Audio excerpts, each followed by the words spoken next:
Ms. Ms. Diksha, please start.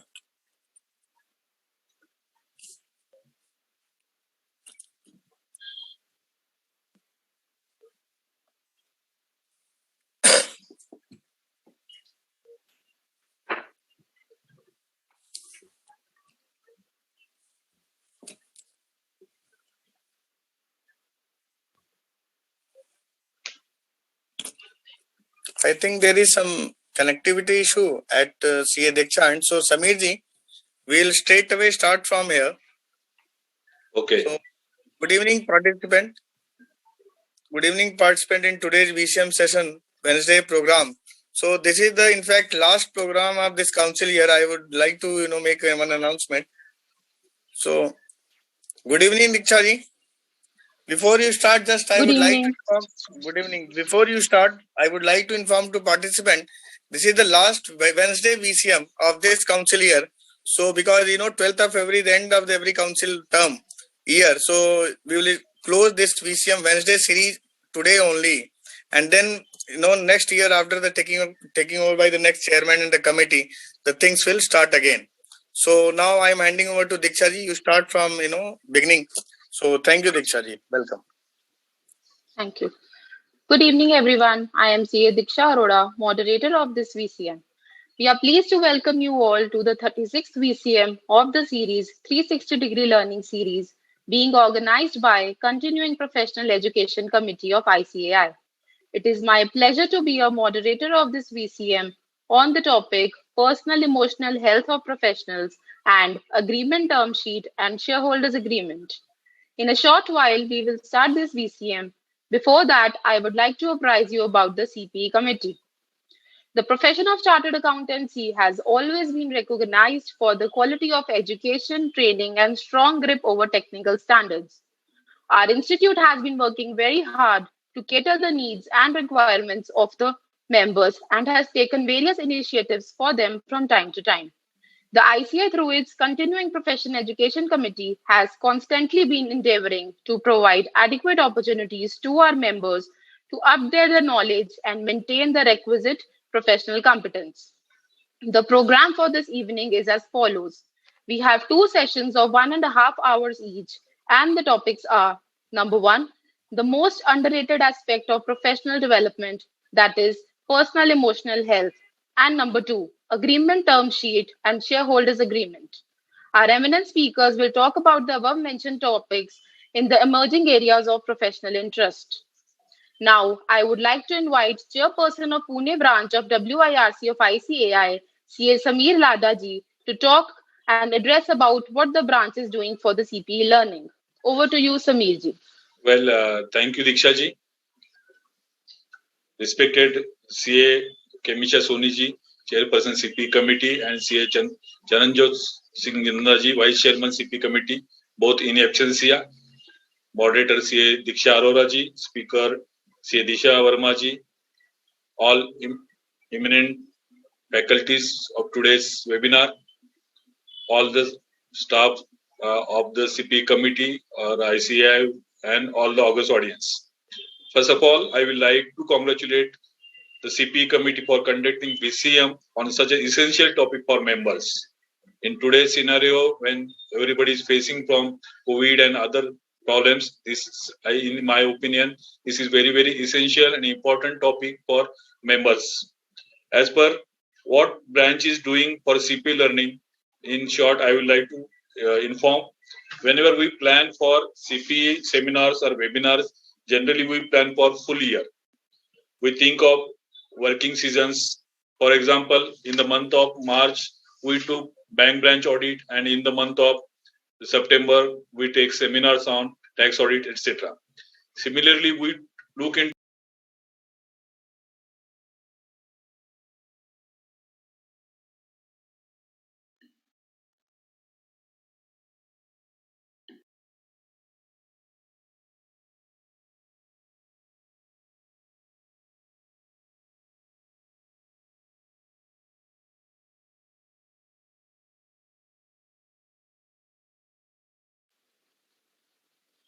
Sir, you are sorry to interrupt. You are mute. Okay, sorry.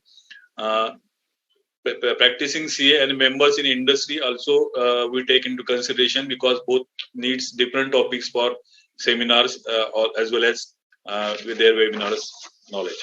As far as process is concerned about CP learning, there is a platform of CP portal where branches uploaded program structure at least 3 days prior to, and members get each and every information from there about upcoming CP events. At Pune branch, we are proactively taking seminars on various topics for members as well as for students. For that, we need to give wide publicity so that members can get the information about upcoming events. We do mass communications, through mass mail and mass SMS. We prepare e-banners, forward it on WhatsApp and uploading on Pune ICAI's Facebook and website. Also keep updating knowledge on current affairs.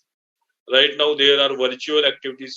So after that, if the event, we are uploading recordings on the YouTube, so that even if members do not attend at the same moment, they can get the information through YouTube channel. So this is the process what we do for CP e-learning. Thanks a lot for giving me opportunity. Wish you all happy learning. Over to Diksha. You are on mute, Diksha ji. Diksha ji, you are on mute. Thank you, sir. Now, I would like to tell everyone that the CPE's committee is doing remarkable efforts for the upliftment of our profession. As you all know that this council year is about to end, so today's program is the last program for the 360-degree learning series. I'm sure the new committee will take the profession to new heights with new learning programs in future, and we all are looking forward to the same. Now, it's time for me to introduce you all to our first eminent speaker of the day, CA Disha Verma. CA Disha Verma is a chartered accountant and NLP expert, excellent installation specialist, and researcher. Her expertise lies in identifying the specific limiting mindsets or patterns of a person and then helping them to overcome those in the most time-compressed, elegant manner possible. That is, irrespective of the context like career, health, relationships, parenting, team colleagues, or any other context. She works with individuals and families for depression and anxiety issues, parenting challenges, psychomatic conditions, career evolution, emotional mastery, getting over the traumatic past and abuse. She's also worked with corporates with deep-rooted team challenges and schools looking at improving their results. She, along with the mentors, help people with COVID relief and COVID recovery with the most resourceful and optimum state of mind from 4 years old child to 60 years old adult. She has recently been awarded by the Business World magazine with the prestigious Business World 40 Under 40 award for being one of the top experts in the area of well-being and personal transformation in India. I would like to inform everyone that around 1750 participants have already joined the separate online platform. So queries would be taken up in the last 10 to 15 minutes before closing the session. Now, I would like to invite CA Disha ji to begin the session. Over to you, Disha ma'am. Thank you so much. Thank you so much, Diksha. I hope my voice is audible. Absolutely. Everybody can hear me. Thank you so much. Yes. Thank you so much for the lovely introduction, Diksha. I know these two are hard and alien technical jargons, NLP, EIT, neuro-linguistic programming, excellence installation technology. In fact, it's quite rare that after finishing chartered accountancy, a CA would be pursuing NLP or studying mind and human behaviorisms and helping people evolve and accelerate success. And actually, I often like to say that I'm a CA by blood and married into the field of helping people turn around impossible situations. Why by blood? Because my father's a chartered accountant and I always aspired to be like him. And I grew up in a CA ecosystem, my father being a CA, his friends being CA, and I always wanted to be a chartered accountant, thus CA by blood. And when I got into EIT, that's well because of my brother, because he was pursuing excellence installation technology. And I was very curious because what EIT does is, it scientifically and systematically allows people to change within. Now, this is something very profound. It sounds simple, but it's super profound. So usually people change. You'll see that usually people change when something drastic or tragic happens in their life, right? Either they lose a loved one, or someone that they really love leaves them, or they are diagnosed with a grave disease. That's usually when people change from within, and EIT enables that change without the trauma of the tragedy. Now, we've all seen people who are careless about their health, their lifestyle, and when they're diagnosed with medical disease, that's when they switch their life around. They completely change. They become health conscious. They start taking care of their food. They start taking care of their sleep. They start taking care of their workout. Now, what if you didn't have to wait for the disease attack to make these internal changes? And that's exactly what EIT does. And I had to learn and master EIT, something so revolutionary, right? Like imagine how many people can evolve, because majority of people have 70 to 80% of what it takes to be successful. And what if we can install just that 20 or 30% and we can actually have a better world to live in? And in fact, that's the zeal, that's the motive that I work with people. And I remember when I was awarded that Business World Wellbeing Award, I was the only CA to actually have won that. Now, I don't take pride in that. What do I mean by that is that experience made me wonder, plus my experience of helping and working with a lot of CAs who had faced challenges in the past, that made me conclude something grave, at the same time something very, very important, that priority for professional success is super high for us as CA fraternity, which is great, which is incredible, which is why it makes us incredible, right? But the priority for emotional health is equally low. And if you look at it, that's the massive, massive mismatch. Because I'm seeing this incredible bunch, right? This incredible fraternity of intelligent people, technically super sharp, hardworking people, and they're missing out on one very important aspect of success. And that's what I'm going to be proving in this session, how success without emotional health virtually means nothing, and why it's important to seek help for any emotional barrier or any emotional crisis. Just before we begin, emotional crisis, what do I mean by emotional crisis is, emotional crisis means like being struck with stress, anxiety, depression, breakdown, broken marriages, etc. When suddenly you are forced to face a set of emotions that is unresourceful and you're not equipped to deal with that, that's emotional crisis. And emotional barriers are limiting emotions. For example, feeling low on confidence, feeling nervous, feeling low self-esteem, which is not allowing you to take that plunge, go to that next level. We will be using these terms again and again throughout our session.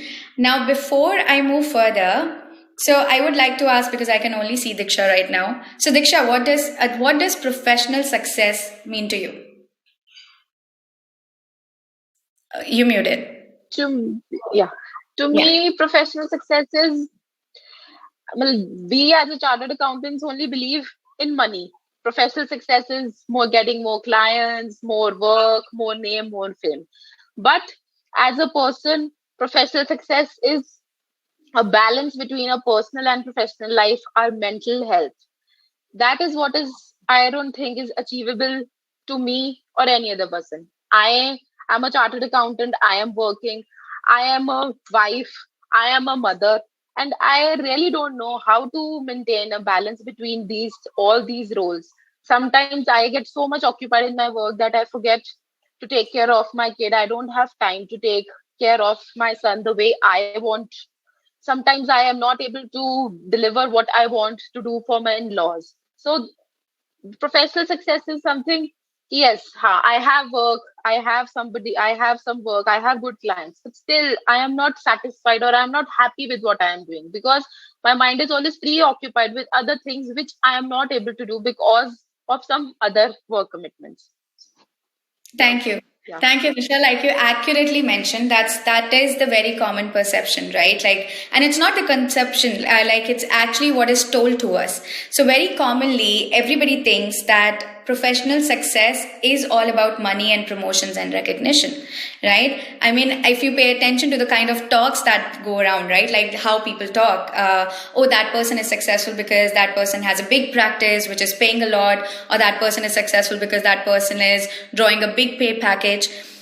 And why not? Like, because if you look at all the big magazines, if you look at media houses, they all talk about the richest person being successful, the list of rich people, the list of powerful people.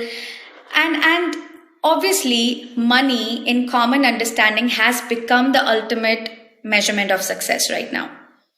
While that might be true to some extent, but that's just probably 1/3 of overall success.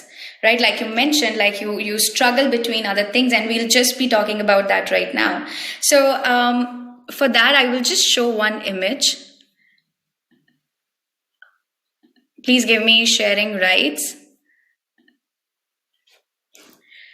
Right. So I think, so basically our life basically has 3 broad aspects, right? Career, relationships and ecosystem, and health. And our life, anything that you do either falls into one of these aspects, anything. Now, the success, the overall, the ultimate success is actually that sweet spot in between where success is mentioned. Now, if you look at this figure closely, the reason that I decided to show this to you is because I'm not talking about work-life balance here. Right. So when we think about balance, we are thinking about a tarazu. We are thinking about a balance, right? Wherein if life goes up, the work has to go down, or if work goes up, the life has to go down. That's the image that comes. But that is actually not true about being successful. So what we don't need is work-life balance, but what we need is integrated life outcome. Now, what do I mean by integration is, if you look at this diagram closely, so there are aspects of relationship and ecosystem that are impacting career and health as well. So the circles are integrated with each other. Career is impacting relationship and health is impacting relationship and career, and only because they are integrated with each other, they cross over each other. That's how we get that sweet spot of ultimate success.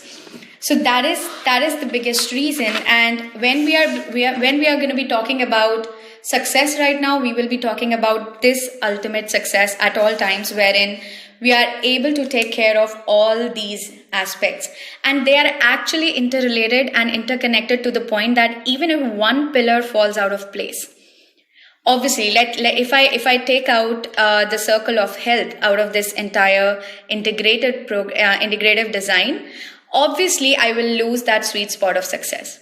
It just won't be there. If I take out career, I will lose that. If I take out relationships and ecosystem, I will lose that. Now, somehow we do place utmost priority to career. We have started placing somewhat priority to health, but not emotional health again. And we take relationships and ecosystems somehow for granted. And we'll be talking all about it. Now, what I'm proposing here is, while money might look like the ultimate measurement of success, actually, money is not the measurement of success. It's actually the byproduct. What I'm proposing here is, let's understand the components of success correctly, because understanding the components of success will become the differentiator between successful people and not successful people. So what is the question that we always ask about successful people commonly, right? We want to know what they're like, what their personality is like, what kind of personality do they have, or how intelligent they are, or what is their lifestyle, or what special talents they're born with. That's how we usually assess anybody's success, and that's the kind of questions we ask about successful people, right? And we assume that it is these qualities, all of those personal qualities that made that individual reach the top. Well, we can't blame each other, but actually that's how movies and media houses and all the autobiographies, all the rags to riches stories tell us, right? They put it that way about billionaires, entrepreneurs, celebrities. the storyline is always the same, right? It usually goes like our hero is born in modest circumstances and by hard work and extraordinary talent fights his way to greatness. While these make for sensational stories and news, that's the incomplete understanding of success I'm talking about. That's what I'm saying, that this incomplete understanding becomes the differentiator between people who actually become successful and people who don't. Now, talent and hard work, while it is very, very important, so I'm not downplaying talent and hard work at all. It is super important, but it is not enough to be successful. So I was reading this book the other day by Malcolm Gladwell, and he puts it really well. He says that it's only by asking where successful people are from that we can unravel the logic behind who succeeds and who doesn't. So let me give an analogy. Since we are from land of agriculturists, we understand crops, right? And we know that the best grades of crops are the best, not just because the seeds were the best. Seeds were the best seeds, the high grade seeds were just one part of the whole equation. That crop turned out to be the best because it's getting accurate sunlight, the soil is deep and rich, no animals are chewing on those crops, and they were harvested on time. Only then we get best grade produce. Just the best grade seeds are not enough in itself. Now, that's actually true for the successful people too. We all know successful people are talented. They're the best seeds. But do we know enough about the sunlight that warmed them, about the soil where they have their roots, and the animals they were lucky enough to avoid? So all in all, what I'm trying to say here is success is not a linear equation like if you work hard, you will be successful. It's not the linear equation. It is a beautifully complex equation that we'll just discuss the components of. Now, there are so many, when we talk about successful, and we just spoke about how we measure success in terms of money, if we dig deep into that aspect as well, so we see so many people who seem to have it all, right? Who people who get paid more than other people can imagine, people who hold very high status, yet they are privately miserable, yet they are sad, they are aggrieved, they are unfulfilled, right? You have met them, I'm sure. I meet those people on a regular basis when they approach me to help them. They have money, they have status, they have luxury, and yet they are deeply, deeply unhappy. And that actually is the reason why so many celebrities who on the onset look so successful, they have the fame, money, everything, people are their fans, and yet they somehow end up committing suicide, right? And we have seen so many incredible personalities, such popular people, in fact, comedians included. We have seen them commit suicide in the past. So obviously money and fame are important, but they are not the whole story. So something is missing, and we will be analyzing what is missing. Now, if I take a polar opposite example to draw a comparison, a contrast comparison, I would like to talk about two people who are most successful people in the world by any definition. So number one definitely has to be Richard Branson. He's a serial entrepreneur. Everybody knows about him. Now, he actually measures his success with happiness and not money. That's what he says. He says, every business that I did, every business that I ventured into, it was because I wanted to make an impact through that business, and not because I wanted to earn a lot of money. And he said this time and again, and I love this particular quote by him, that people assume that his business success and wealth that comes with it has brought him happiness.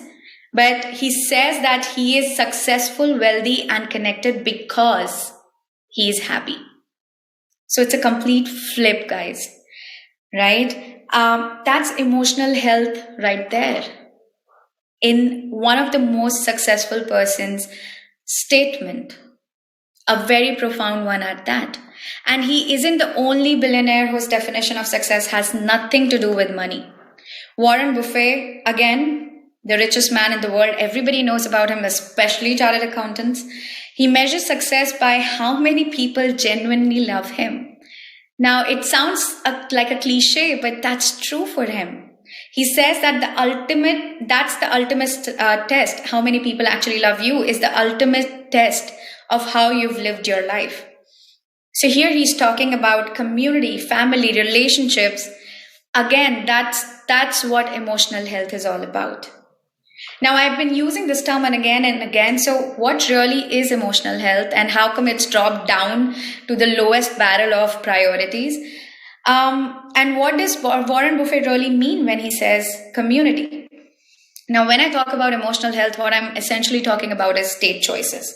So, if you talk about health and immunity, so everyone is super conscious about health and immunity in these days, especially because we are in the middle of the pandemic, we are recovering, and we are enduring all the waves one after the other. And we all understand health and immunity broadly, right? We are consuming kadas, we are consuming supplements, we are taking vitamins, etc., to improve our immunity. And we are working out, trying to keep sugar, BP, everything in check. But what a lot of people forget to take into account is emotional health. So health has two aspects to it, emotional and physical, right? Now, you might be drinking the healthiest of kada and supplements, and you might be eating the best food, and you might be working out. But if you're stressed, worried, unhappy, sad, it impacts your immunity, period. It compromises your immunity. Now, your quality of your emotions have biochemical reactions, right? And in your body, that impacts your hormones and functionality of your body. So your emotional health means having state choices. Now, when I'm saying states, I mean state of mind, right? So everything, so what really is emotion and state? So everything that you do or you don't do is because of an emotion, right? And it leads to an emotion or state of mind. Everything starts with an emotion and leads to an emotional chain reaction. So everything is a particular emotion at that point in time. I'm saying emotion and states again and again so that it really sticks, that it matters. It is actually the buy and all of everything that you do. So if you're finding whatever I'm talking about interesting, that's an emotion. If you feel this is important, that's an emotion. And because you feel this is important and you're paying attention, you're listening attentively, that's an emotional chain reaction, right? Similarly, during pandemic, we've all experienced this. When you look at news and you get worried, that's an emotion. When your highest paying client shuts shop because of COVID and you feel financial stress, that stress is an emotion. And because of financial stress, when you sometimes get irritated, even at home, that's an emotion too. And that's the emotional chain reaction, an unresourceful one, right? So that's, and I will be going forward using emotions and states synonymously. Now, to tell you how emotions actually impact your recovery and your immunity. So like Diksha just mentioned when she was introducing me, that we extended COVID support during second wave. We started it during second wave because it was the most fatal wave that we've experienced so far. And we extended COVID support, and our team has helped people who were in ICU battling with COVID. And we've helped them overcome panic, fear, and anxiety around their health and COVID. And after our intervention, after we helped them overcome that panic, fear, anxiety, those people were able to actually respond better to all the medication that they were consuming at that point in time. Until then, their bodies were not even responding. So that biochemical reaction, that's something that is not in your control, but that's what triggers, and it impacts your entire neurology and the functions of your body when you are going through unresourceful emotions. Now, the reason I'm saying unresourceful emotions is because, so you'd notice that I'm not saying good or bad emotions, because there are no good or bad emotions, right? So all the emotions that we've felt so far are useful emotions, but they become unuseful when they continue to linger on even when they are not needed. So, for example, a person who gets angry, and that person has told himself that I was born angry and I just get angry like that, and his family also has accepted it. And now when that person gets angry, everybody tells him, what you should do. You should probably count from 1 to 10, or you should take deep breaths to counter that anger. But when that person is actually getting angry in that moment, that person has no choice to feel something else. That person is so consumed with anger that he can only yell or shout or cry or suppress or whatever is it that person does as a chain reaction to that emotion. Now, the ability to shift out of that anger is what I mean by state choice. So emotional health, like I mentioned before, emotional health is all about state choices. It's about having state choices. And that's what state choice means. The ability to control and flexibility to shift in and out of emotional states and responses is what is state choices. Right? Now, going forward, to understand, before I actually go forward, about people who get really angry, right? Usually people think that it's a bad emotion. Actually, it isn't. So I have actually helped people get over emotional challenges because that person could not get angry. So sometimes when you have to be authoritative, sometimes when you have to be stern, it is important that you get angry in that moment. But if you're bringing that anger back home, that's when the problem arises. That's when it becomes an emotional barrier. That's when it starts impacting your relationships, right? So that's why emotional health and state choices are extremely important, right? And now to understand more about family, community, and more about emotional health, let's first start with the components of professional success. So there are 4 components of professional success, right? I will just stop sharing the screen and I will come back when needed.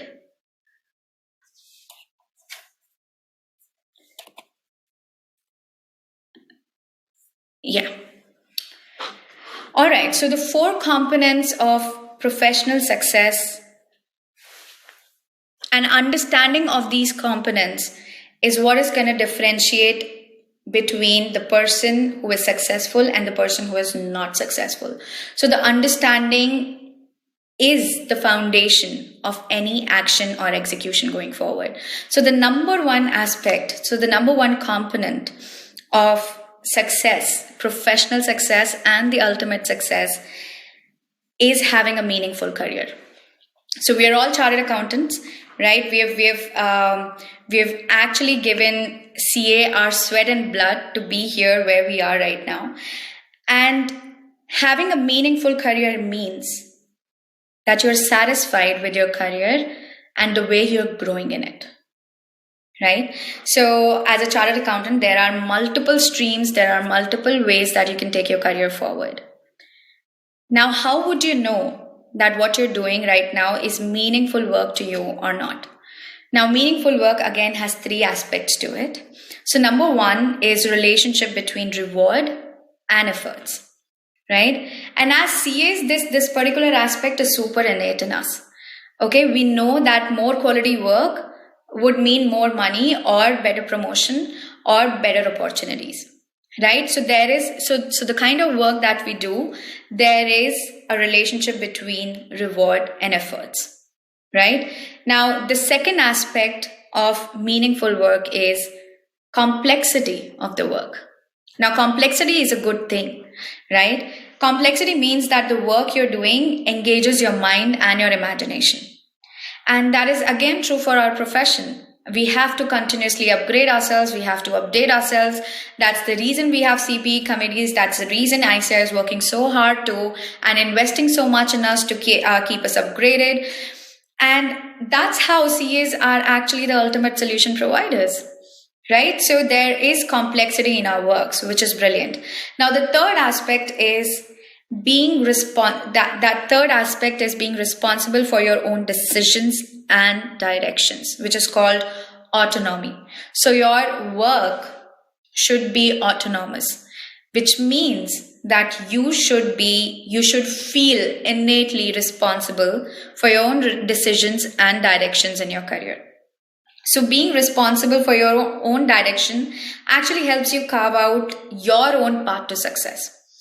So, like I said, hard work is one of the most important components of success, but hard work can become a pain, like a big pain, only if it doesn't have a meaning. So, for example, if I offered you a choice between being a CA with 9 lakhs per annum package and versus working in a call center for the rest of your life for 13 lakhs per annum, what would you choose? And I hope you're choosing the first option, because as a CA, you can surpass 13 lakhs per annum with hard work and experience. The more experience you will become, the more hard work you'll put in, you can easily surpass that 13 lakhs per annum. You are responsible for your own direction, being a CA, and there is complexity attached because the work is interesting. You have to keep growing. And the relationship between reward and efforts is the very fact that when you start working hard, you start earning more.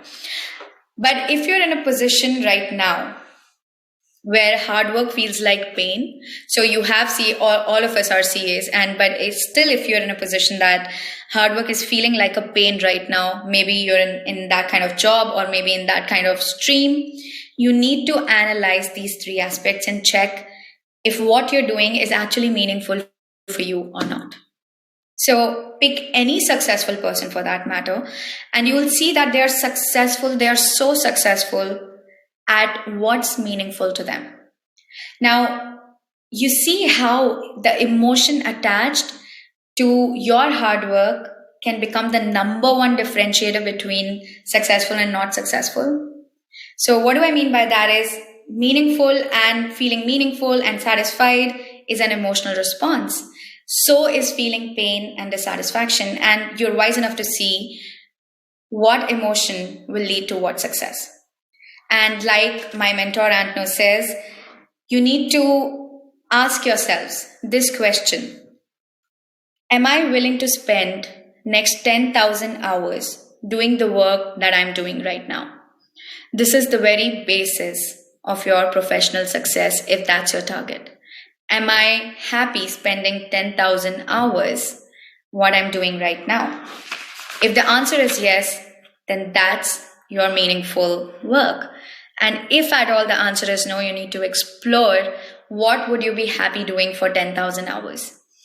And now, why am I talking so much about 10,000 hours? That brings me to the second component of professional success, which is 10,000 hours rule.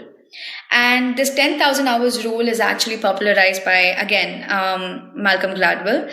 And what he discovered was something very interesting. When he studied histories of most successful people and geniuses and, and gifted sports people, musicians, he studied people like Bill Gates, Bill Joy, the Beatles, and he studied that while they are all very talented, they are extraordinary at what they do.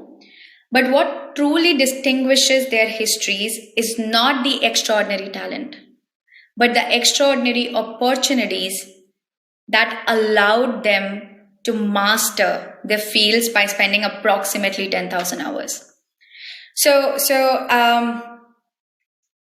let me put it this way. He found that these successful people spent approximately 10,000 hours doing what was meaningful to them. And that's when they became successful. So for example, he talks about Beatles, right? Beatles is a very popular band. It's iconic actually. It's classic. But what a lot of people don't know is that Beatles had been performing for about 9 to 10 years, which somewhat amounts to 10,000 hours. When their song finally became a hit, when they finally became a rage, is because they had the opportunity to master their music in Hamburg and spend those 10,000 hours mastering. They were nothing before that. And people who had heard them before those 10,000 hours and after, they say it was a massive difference between their skills, between how they were just engaging their audience, right? Now, Bill Gates and Bill Joy as well, for that matter, they were hooked onto computers when they were teenagers. And by the time they invented the genius solutions that they did, they had already been working with computers and programs for at least 10,000 hours, about 10 years, right? And if you reverse engineer the most successful CAs and firms, right? For example, when I was still an article, and I used to ask a lot of chartered accountants in my ecosystem, I used to ask them, what would you tell me to do? Would you tell me to go and work for probably a big four, or would you ask me to go and take a job in industry, or would you want me to go for a practice? And they usually said something which was very common. They said, if you choose to go for your practice, it's a lot of hard work, right? And what you're going to do in initial 7 to 10 years is what is going to set the foundation of your work. And when you work hard in those 7 to 10 years, your practice will just shoot up. And that isn't just a coincidence in my mind, right? And they recognize the value of spending that initial 7 to 10 years. And that means they recognize 10,000 hours rule at an internal level, not maybe like a terminology. So in a nutshell, when you find meaningful work and you invest approximately 10,000 hours mastering, learning, and growing in it, there is no way success can be far behind, right? And to master, to learn, to grow, you have to be in the high performance state, right? So when you were growing up as a child, you learned your first language, you learned how to talk, you learned how to walk automatically. Nobody gave you steps for it, right? But you learned it yourself automatically from your environment. And you learned because as a child, you were not struck by a lot of worries or stress or anxiety. So we call it childlike state. Childlike state is the best state to learn, to master, and to grow anything that you want, right?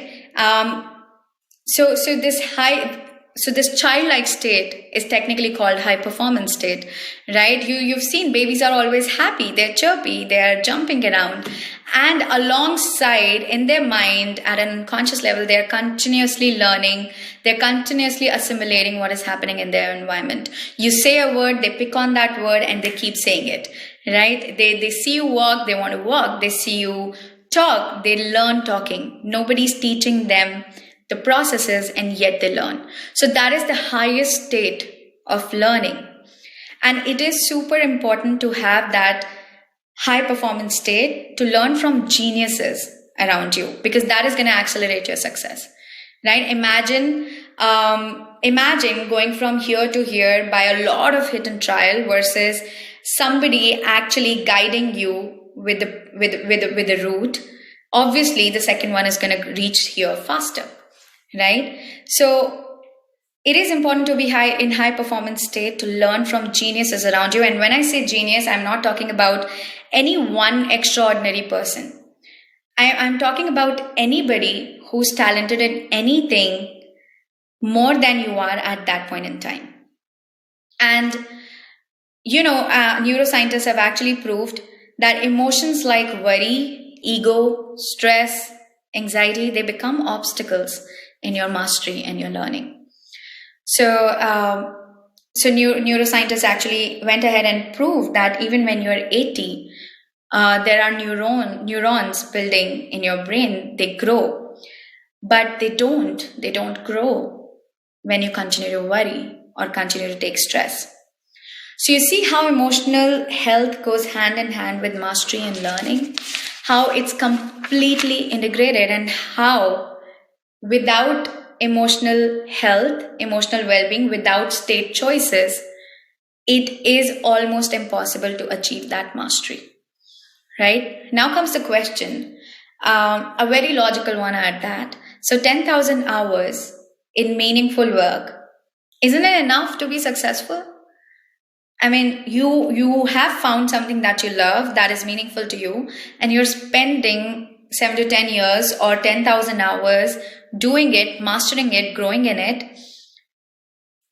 then you should be successful, right? And that's the linear equation I'm talking about. That is the linear equation people often see and stop at that. People often think that work hard enough and you will become successful. But actually that is not enough. These are just the 2 components of the 4 components, right? This hard work and mastery actually just lays the foundation for success. It is very, very important, but it is still just the foundation for success. Next very important component is your culture, your community, and your ecosystem. So what do I mean by that is, no one, not rock stars, not professional athletes, not billionaires, not geniuses, nobody ever makes it alone. This is a very, very important aspect to take care of. So cultural legacies, your parents, your upbringing, your place wherein you were brought up, your traditions and attitudes that you inherited from generations before, all of them, they play a major role in being successful. Okay, so your background impacts your personality and practical intelligence. What do I mean by practical intelligence is your communication skills, negotiation skills, your ability to convince people, persuade them, all those things, your manners, your thinking, your norms, everything is deeply impacted by the background that you come from. So let's understand this from a case study by Stuart Wolf. Right? He was a physician and he was a medical professor. And in 1950s, in US, heart attacks were an epidemic. So this was before cholesterol medicines were popular. So this was before that time. And in 1950s, heart attacks used to be an epidemic. And it used to be the leading cause of death in men under 65. Now, Dr. Wolf one day discovered that rarely anyone from a small town called Roseto, rarely anyone from that town called Roseto died of heart attack. Now he was shocked. He couldn't believe it. Like it's an epidemic. It's a termed epidemic in 1950s in US. And how come this small town is saved from it? So he decided to study Roseto's population and medical records, and what he found out was astonishing. In Roseto, no one under 55 had died of heart attack, and no one under 55 showed any signs of heart disease also, right? In fact, there was no suicide, no alcoholism, no drug addiction, very little crime. Now, people from Roseto were largely dying of old age only. That's it. They were leading natural lives and they were dying of old age only. That's it. Now, Wolf's first thought, Dr. Wolf was very confused because it was in deep, deep contradiction from the rest of the US. So his first thought was maybe they followed some special dietary practices and that's why they're healthier. So he brought on board a lot of dietitians and they studied the diet of the population of Roseto. And they found out that 41% of their calories actually came from fat. So they ate a lot of butter, they ate a lot of sugar, and they were not people who got up early in the morning to do yoga or to go for a run. They were actually obese. So Wolf was confused again. Okay, so if diet and exercise didn't explain how they are healthy and how they are not victims of heart diseases, then he thought maybe they are genetically blessed. That's how we think as well, right? Like it should be either diet, or it should be either exercise, or it should be genes. Then this person is just genetically blessed if this person is healthy without taking care of diet and exercise. Now, to prove his theory, he tracked down relatives of those Rositans who were living in Rosito. He tracked down all the relatives who were living in different other parts of US. And he found out that they actually didn't share the same remarkable good health that their relatives in Rosito shared. And their actually dying rate of heart attacks and heart diseases was multiple times higher than that of people in Rosito again. So once again, he was confused. Now, his next guess was maybe it's the region. Maybe it's the land or the air quality or the environment. Maybe the trees. Maybe something in this flora and fauna is extraordinarily good. Right? So he studied the two closest towns that shared the same flora fauna, that shared the same region. And again, he was stunned when he found out that the medical records of those two towns were showing that the death from heart diseases were 3 times more than that of Rosito. Another dead end. Now again, Dr. Wolf was confused. How come? What is that miracle ingredient that is keeping the townspeople of Rosito healthy? And he kept going back. He continued his research. Now he had eliminated all the possibilities of diet. So obviously these guys were not healthy because of diet, not healthy because of exercise, not healthy because of genes or location. Now he realized that the explanation has to be in Rosito itself. And then they actually figured out why these people are healthy despite of not following the most common things that people follow when it comes to health. So they observed how Rositans were living their lives, how they were meeting each other, how they would stop to chit chat with each other. And they observed the social structure and ethics. And they noticed how those social structure and ethics were protecting them from the pressure of modern world. Now, they had created an ecosystem, a community. These Rositans, they had created a beautiful community that was protective and that was giving them the emotional support and that prioritized their emotional health. And that's the reason they were protected from the pressure of the rest of the world. Now, when Stuart Wolf presented their findings to medical community, imagine the kind of skepticism they must have faced. Right? Because here there are their peers, there are other doctors who are talking about big data and they're talking about complex charts and they're talking about genetic coding and whatnot. And these guys, Dr. Wolf and team, were talking about mysterious and magical benefits of people stopping to talk to one another on the street or having 3 generations living under the same roof. How funny that would have been, and the kind of skepticism they faced was incredible. Dr. Wolf and their team, they finally had to convince the medical establishment to think about heart attacks and health in an entirely new way, right? They had to get them to realize that they wouldn't be able to understand why someone was healthy. So you have to listen to this very carefully. So they convinced medical establishment that they wouldn't be able to understand why someone was healthy if all they did was think about the person's personal choices and actions in isolation. So they had to look beyond that individual. So besides the personal habits, they had to look and understand the culture.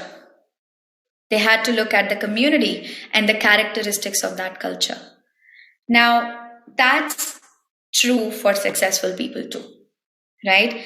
Irrespective of their talent and hard work, successful people need to know that the values of the world that we live in and people we surround ourselves with have a profound impact, have a profound effect on who we are, right? And that's a major aspect of anybody becoming successful.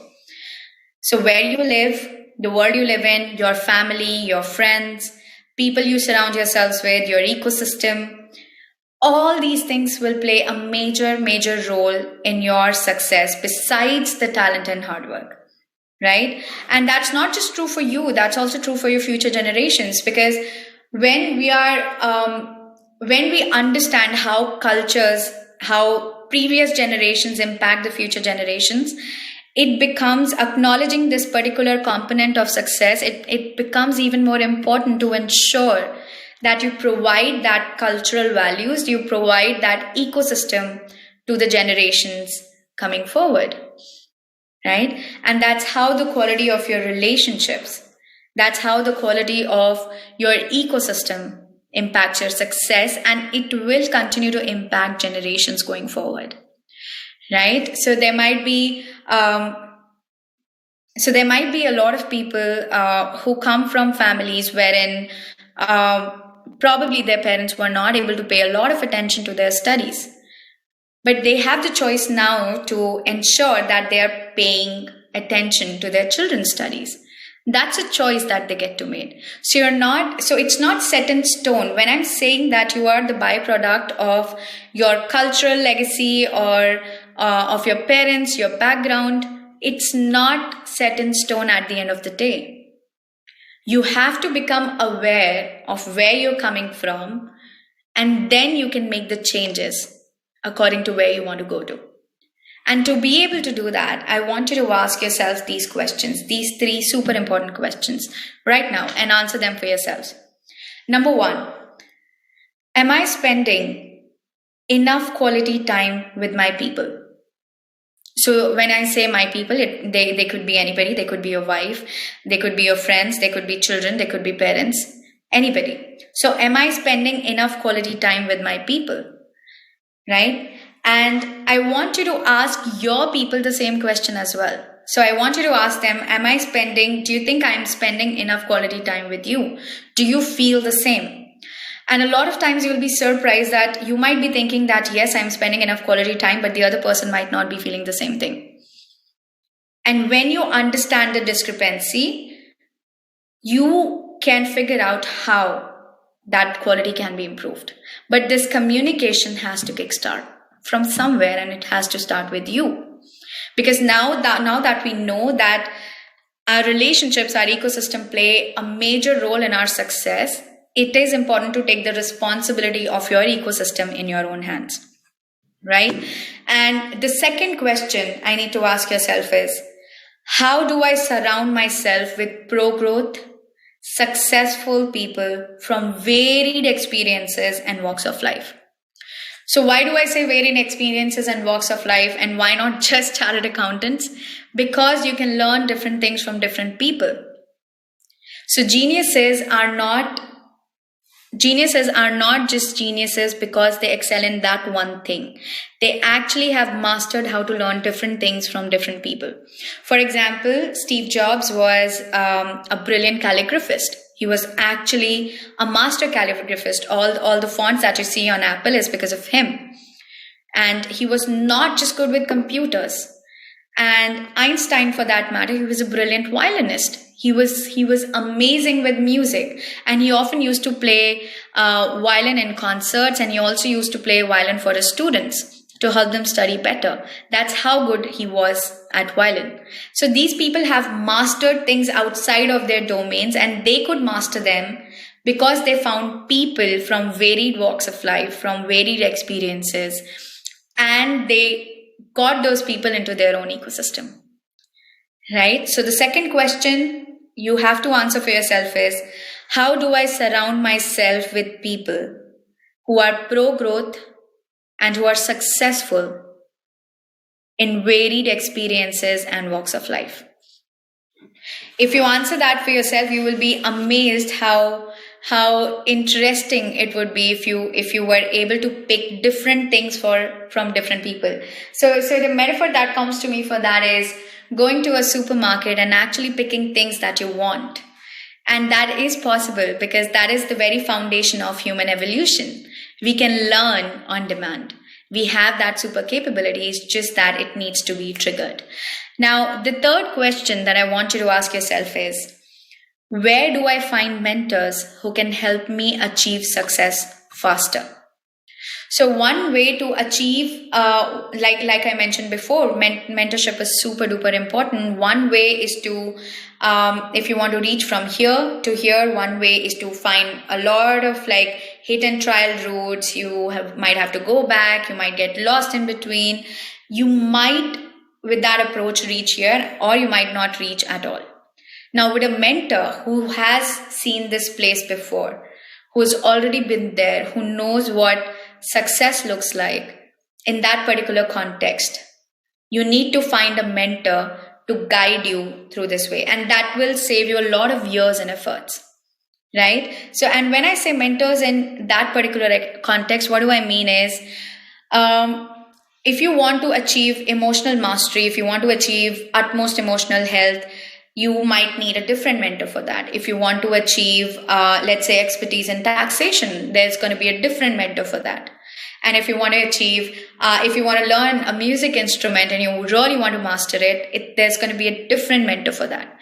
So there are different mentors for different contexts, and it's always the fastest way to attain mastery when you learn from mentors. So definitely ask yourself this third question: where do I find mentors who can help me achieve success faster? Right? Now, again, talking about emotional health, this sense of community, this taking responsibility of your own ecosystem and building that community, you might need to overcome a lot of emotional barriers, right? For example, if you are someone who gets really nervous when he talks to new people or when he approaches someone in authority, which is so common, if you're one of those people, then you might not be very good at finding those mentors and convincing them to mentor you. So let me tell you, all the geniuses, pick anybody, are always mentored by geniuses. Because those geniuses actually depict the kind of success they want their mentee to achieve, right? So now here again, emotional health comes into the picture. The ability to overcome those limiting emotions, those emotional barriers, is where you need to work on. You need to change those states. So usually you'll see people learn to live with those emotional barriers. If somebody feels nervous when talking to a stranger, that person starts living the life basis, I'm an introvert. So that person is going to tell everybody, that person is going to tell himself that I'm an introvert and that's why I can't go and talk to people. And that's why I can't do this. That's why I can't do that. And they just become okay leading that life. Now, as long as it's a choice, it's fine. But if that is happening out of compulsion, internal compulsion, because you're not able to overcome some emotional barrier, then that's when it becomes a problem. Because initially it might work, that limiting approach might work initially. You might be able to hold yourself back, you might be able to not talk to a lot of strangers, a lot of new people. But eventually, as you'll continue to grow in your career, you will have to network, you will have to convince people, you will have to close deals, and you will have to have that confidence while talking to people. So the earlier you start, the better. And I propose that you start seeking help if you're getting stuck there. And it's very easy. And nobody's born a brilliant speaker. People learn. There's always a learning graph to it. And that's what I meant when I was talking about successful people. Nobody is born successful. So there are these 4 components at play that makes them successful. Now, coming to the 4th component, it is the last one, but absolutely not the least one. It is your health, right? Now, we already understand health in terms of community, how people around us, how community around us and our relationships impact emotional and physical health. We already understand this, right? And it's been medically established as well. Now, even though we understand that, it is no surprise to see so many CAs compromising their health to achieve success. And it's actually amusing to me because their success would mean nothing without their health. What really is success without health and vitality? Nothing, right? And that's the biggest mismatch. That's the most amusing aspect. Yet you see so many people around you. I know I can see so many people around me who compromise, who are okay compromising on their health, emotional and physical, because they are thinking that they are achieving success. But they'll never get there without this fourth component in place, right? So what really, I love this particular quote by my mentor, Antno, right? He says that money is relative to time. Okay, what he means by that is you can enjoy time and so he says you can enjoy money only if you have time. That's why money is relative to time. You can have all the money in the world, but if you don't have time to actually enjoy that money, then it means nothing. And then he says time and money both are relative to health and vitality, which means you can have all the time and money in the world, but if you don't have health, your energy levels, vitality to enjoy that time and money, then it means nothing. Now, in fact, someone once asked Warren Buffett why he was so rich, right? And he said 3 reasons. Number 1, he said, I was lucky. I was born at the time when America was getting a lot of business opportunities. So I got lucky that way. Second reason he says is because I live a long and healthy life, right? That is the second reason he says that I'm rich. Again, the contradiction between what we see people doing versus what successful people have actually done. And the third reason he said was compounded returns, because obviously the kind of work he does. Now, he actually didn't make his first billion until he was 55. Now, imagine if he didn't have the kind of energy levels, the stamina, the vitality that he would have needed at 55 to earn that first billion. And today he owns more than $100 billion. And he would have earned more if he would have not donated majority of it to Bill Gates Foundation, right? So and sometimes still the times are changing, and we do see people paying attention to physical health, but quality of your health is heavily dictated by the quality of your emotional health. Emotional health always precedes physical health. You can be going to the best of the gyms, but if you're not happy, if you're not satisfied, if you're not content, if you're consistently stressed, or if you're consistently anxious, then it is going to impact your immunity and health completely. Right? Now, majority of people don't realize this, and even if they do, they somehow choose not to prioritize it. And you would know if that person is you. That's why I said it is the most underrated aspect. Emotional health is the most underrated aspect.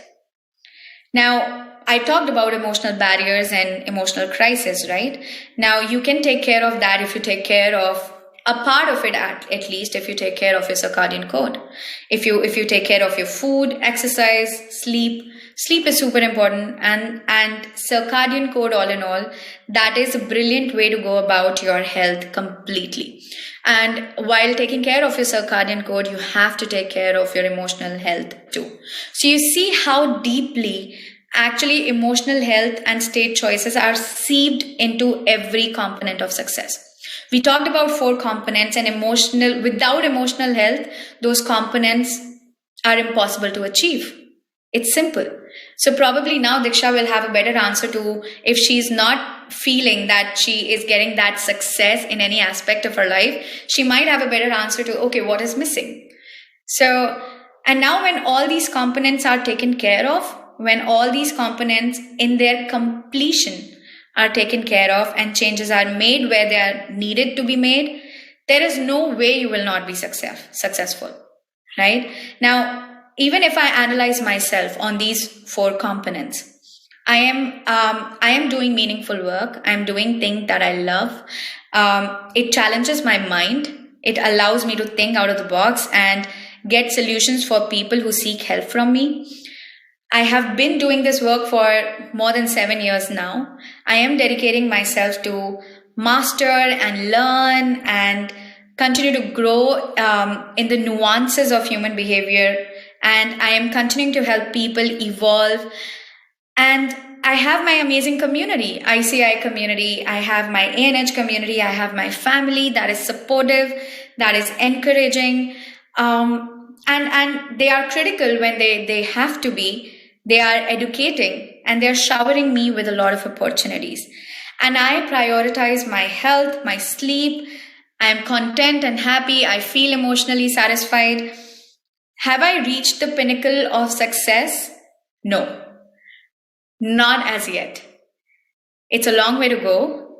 But the very fact that I have achieved and I am continuing to achieving these things, the very fact that I'm sharing my insights here right now on this platform, and I have earned that right, and the very fact that I have received an award means I'm on the right path to success. And after analyzing yourself, if you feel you want to understand more about those components, if you feel you want to, if there are some changes that you want to make but you don't know how to, it could be about community, it could be about family, it could be about relationships, health, meaningful work, emotional crisis, emotional barriers, it could be about anything. Feel free to write to me. I will be more than happy to answer your questions. You can WhatsApp me, you can email me. I might not be able to revert right away because of my work, but I will definitely try to answer back. Just one tiny thing, don't write to me saying hi ma'am or hello ma'am. I won't be answering to that because it's just so time consuming. You can write your proper queries to me and I will be more than happy to help you out with that. So this is a beginning of talking about mental health, mental wellness, emotional wellness, and well-being in our community, and make the most of it, guys. So it might be your personal thing. You can ask it anonymously, and it is super confidential, but do ask, do reach out, do seek help, and take care of your emotional health. Thank you so much.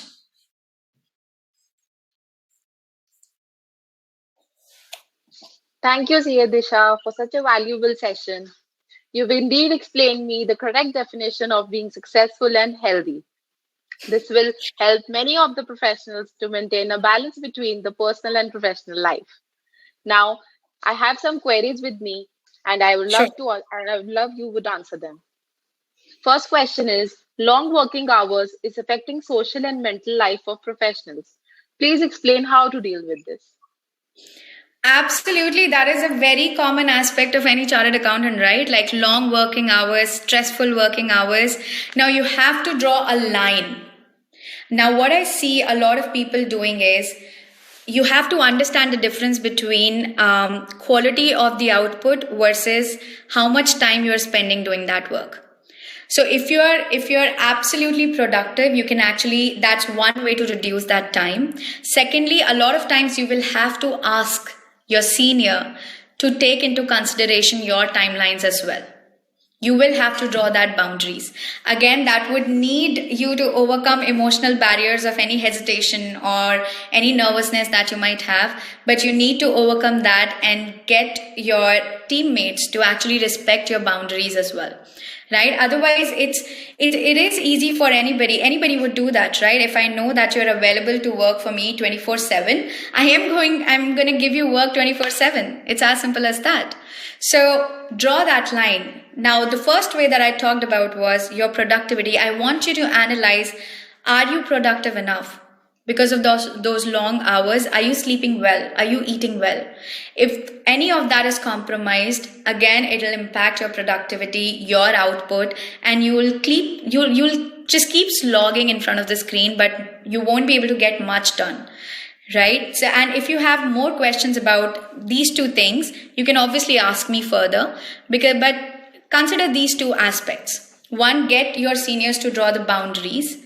Secondly, definitely look at your own productivity levels. If they are compromised, you can text me writing, okay, this is what is happening. I feel low on energy throughout. I feel sleepy. I'm not sleeping well because of stress or anxiety. It could be anything, and I can help you with that. You can just write to me what is going on with you. Thank you. The second question is how to get satisfied with work we are doing, even if we are not interested in it, and at present we have no option to change it. Okay, so I am very glad to hear this question. This brings me back to the very first component, that is meaningful work. Now, you are doing something, even though you're not interested in it, but you don't have a choice. Don't quit it. That would be the most stupid thing to do. A lot of people might tell you that quit that and go for something that you love. Don't do that. Okay? That is the most irrational thing. Now, what I want you to do is essentially run through two tracks right now. So it's a choice, right? It's really a choice if you look at it. One option is to actually just continue the way you're doing. Allow everybody to take you in their own direction and you just keep swaying. The other option is to actually take a call of how do you want your future to look like? Do you actually want to be somewhere that is going to be more meaningful to you? And if you choose the second option, if you choose the first one, the answer is simple. It's your choice. If you choose the second option, I propose you run two tracks. You continue doing what you're doing right now because it is sustaining you. At the same time, you keep exploring in different streams, talking to different people, and figure out what might be meaningful to you. Answer this question for yourself. What do I see myself doing for next 10,000 hours? So if when you find the answer, you might have to switch. Now, another challenge with that is if you're at a very young stage, if you're at a very early stage in your career, it's easy to switch. But if you're somewhere in the middle or somewhere at the top and you want to switch now, a lot of people think, oh, I've spent so many years doing XYZ thing. How can I spend another 10,000 hours doing thing that I love? But that's the choice you make. Because ultimately what matters is that you are absolutely satisfied with the kind of life you lived. Just one life. And you can't just compromise on that one life on the basis of, oh, I might have to make some courageous decisions, right? Make some drastic decisions. So my proposal to you is, irrespective of whatever level you are at, just run these two tracks simultaneously. Continue to doing what you're doing and look at what are some things that you can do for 10,000 hours and that might be meaningful to you. Yeah. Thank you. And the last question is, what is the importance of meditation on emotional health of a professional? Okay, so meditation is quite effective for a lot of people who are able to do it, that is. And then there are a lot of people who are not able to meditate. And that's fine too. There are many, many ways to attain emotional health, okay? Just pursue whatever you love doing as a child. You loved playing as a child, go ahead and start playing. You loved playing an instrument, go ahead and do that, learn that. My advice is do something that is not part of your work. Okay, and that's when I've done in the past, I've talked about circadian code in my past sessions, past talks, and I often talk about a very important aspect of me time. And when I say me time, I'm talking about doing anything that gives you immense happiness and satisfaction, but is unrelated to your work. Now, a lot of people might say, I love reading my professional books. That's fine. If you do, that's great. But again, you have to pick something, that activity, which is super fun to you, but it's not even remotely related to your work. Okay? And it cannot be watching TV. That's passive in nature. Okay? If watching TV doesn't necessarily engage all your senses. So you want to indulge in something. If you can meditate, brilliant. Go ahead and meditate. For people who cannot meditate, the states that you experience when you're learning something, and this is scientifically proved, by the way, the states that you experience when you're, let's say, singing, or when you are mastering a musical instrument or any form of art or sports, you experience those meditative states. meditative emotional states while doing those things. So give more emotional choices, more experiences to yourself, to your mind, to register, all right, these are some of the resourceful states that I have. And you can use them even for doing things that you don't enjoy as much. That's the beauty of state choices and state shift on demand. So yeah, you can meditate, or you can do anything else that you love doing, and it will have the same effect on your emotional health. Thank you, Siyadisha ma'am. I hope all the queries of participants are now solved. Now, I would like to request CA Kashinath Pathare ji, Vice Chairperson of Pune branch of WIRC of ICAI, to present vote of thanks. Over to you, sir.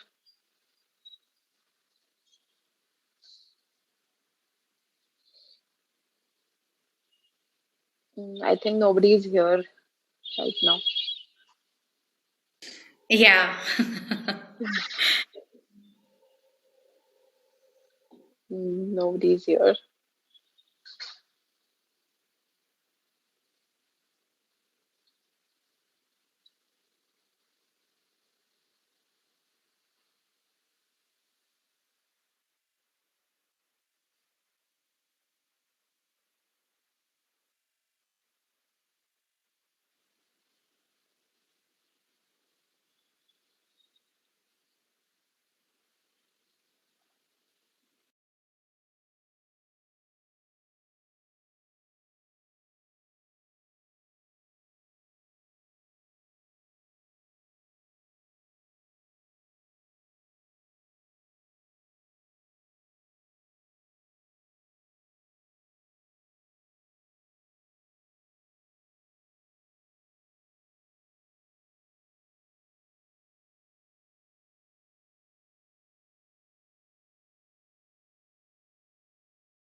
I think he's a bit preoccupied.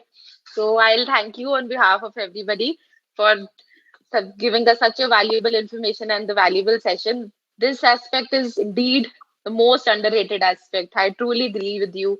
And I thank you so very much for this information and valuable session. And I'll surely be one of those who will reach out to you super soon. Thank you, Disha ma'am. You're most welcome. Thank you. Pleasure is all mine. Thank you. Thank you so much.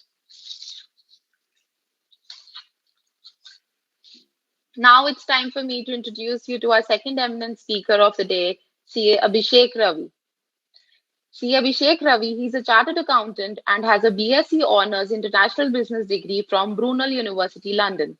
He is responsible for providing tax and audit services to alternative investment funds. He's also providing advisory services in regards to structuring and setup of alternative investment funds in India, and has successfully set up the Alternative Investment Category 2 Fund, which is focused on deploying in agriculture and allied sectors. He has worked in the field of international taxation and has professional exposure in Indian equity markets. I would like to inform all the participants and CA Abhishek that around 1750 participants have joined us through a separate online platform, and so we would be taking up the queries in the last 10 to 15 minutes. Over to you, CA Abhishek, sir. Good evening, everybody. I'll just like to share the screen before I start.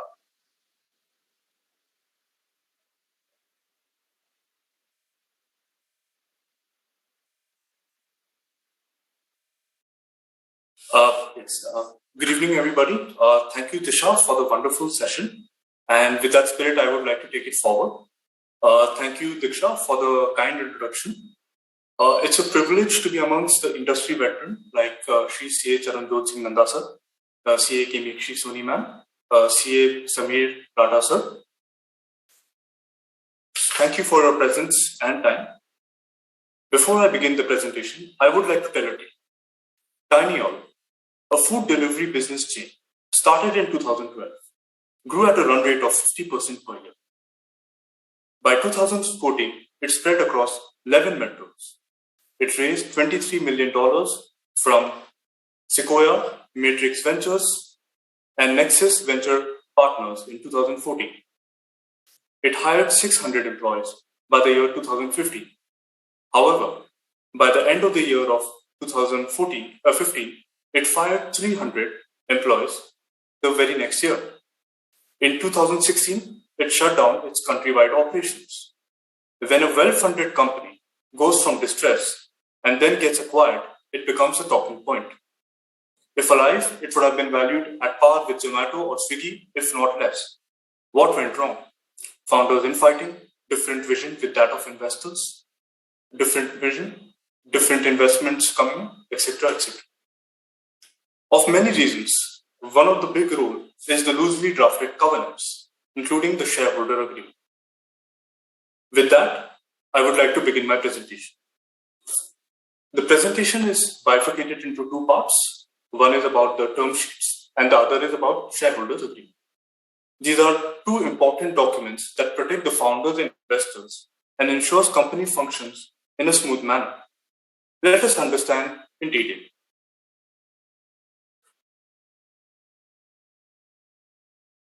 Before we deep dive into all the clauses, let us run through some of the terminology. Types of agreement. There are three types of agreement essentially for a startup or an angel fund. Founders agreement. It's signed between the co-founder at the incorporation stage. This document lists out the responsibility, the investments, the manner in which the investments amounts will be spent.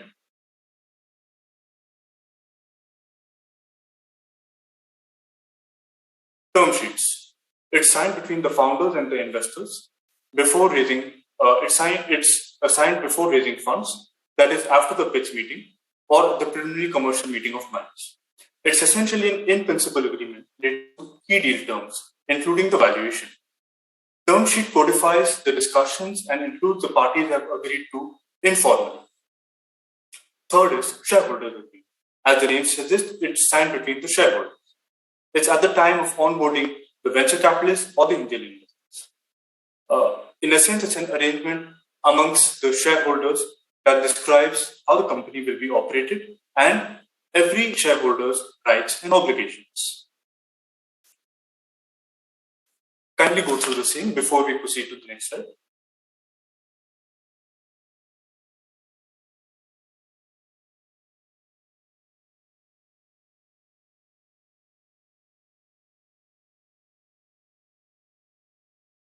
Moving ahead, let us understand term sheets. We'll understand the legalities, the structures, and the important clauses that one must look at term sheets from both the investor perspective and the founders. As discussed earlier, the term sheet is an in-principle agreement and is signed between the founder and the investor when they have reached a preliminary sense of comfort. It's a letter of intent and is a statement of proposed terms and conditions in connection with the proposed investment. Subsequent to the term sheet, there will be a due diligence process, and the parties will eventually negotiate, agree, and sign the definitive terms.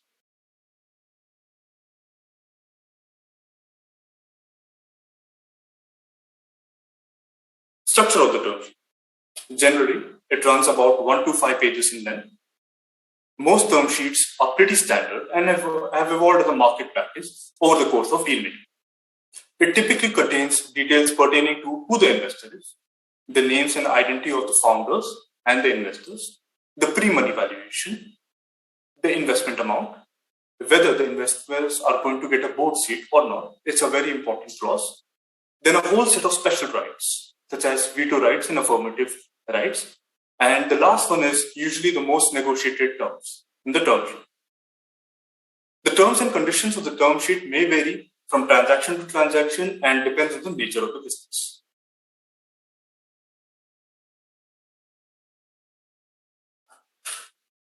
Let us discuss the legality of the term sheet and the legal standings it has in terms of all the Companies Act.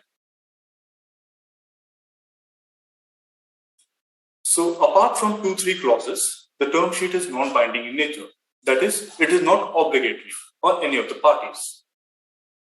So a term sheet creates no contractual obligation on the investor to invest or the founders or on the company to issue shares to the investor. That is the founders to issue shares to the investor.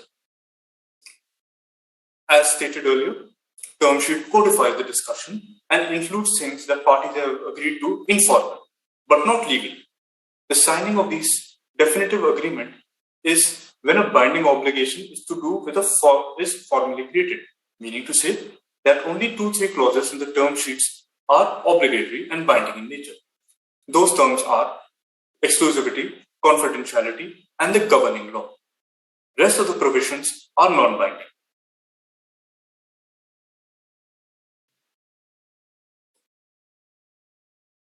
Moving on to the next part, one of the sub-clauses, whether it's binding or non-binding, to understand what constitutes binding or non-binding, we have to understand the intention of the parties at the time of signing the term sheet and what actions have been taken after such signing.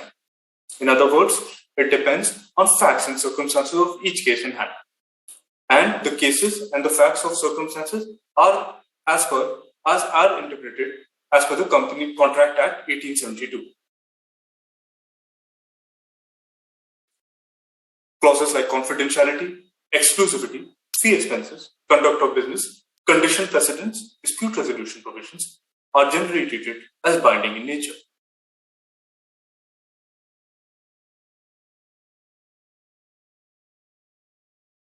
Moving on, affirmative vote.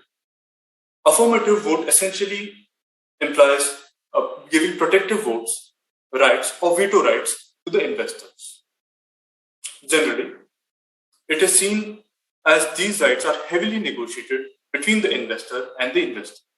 However, there is no specific provision and no complete clarity about the treatment regarding such matters or any legislation in the Companies Act 2013, SEBI, or FDI policies. It becomes essential for every promoter to ensure during negotiations that every instance listed in affirmative right will not prohibit the company from carrying on those activities, but merely require the promoter to seek approval of the investor to carry out these activities. Thus, meaning to say, it should not act as a detriment, but it should not be an impediment to the general operations of the company. Thus, meaning to say, affirmative vote means unless the investor vote in favor of such a particular matter, the company cannot approve such an action. So, some of the points that may trigger a vote by either the founder or the investor are the following: any change in the share capital or share capital structure of the company, any change in the charter document of the company, meaning to say articles of association, memorandum of association, any appointment or removal of key management person, anything to do with issuance of capital, matters regarding dilution of shares, any matter regarding suspension of business activities, appointment or removal of auditors, issuance of debt in excess of pre-agreed amount. Also, one must understand that providing affirmative right to investor does not mean giving control of the company. The same has been confirmed by the SEBI Takeover Code panel and also by the order of SEBI Appellate Tribunal, which reads out, if an investor is a mere financial investor, then providing of affirmative right to such investor does not essentially mean that such an investor is being vested with the control over the company. Meaning to say, affirmative right does not equal to giving control of the company. Kindly take a minute to read through the same.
Moving on, I can't stress the importance of this next clause, which is imperative from all the party perspective, and again is mostly negotiated term in both the term sheet and the shareholder agreement.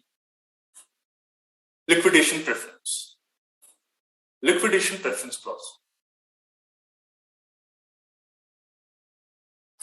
Liquidation preference essentially means a scenario where either the company wounds up or sold, the investor will get paid before everyone else a certain amount.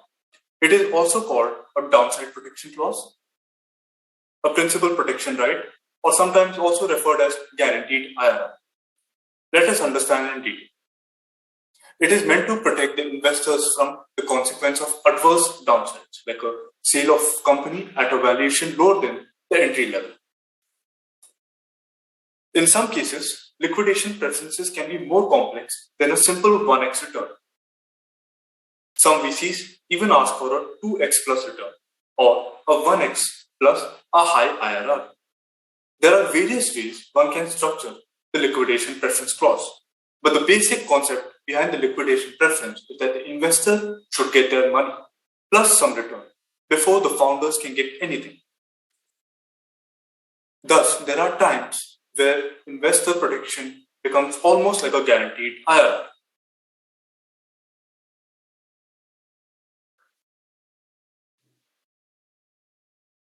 Moving on to the next slide. Founders' ownership. Again, an important clause.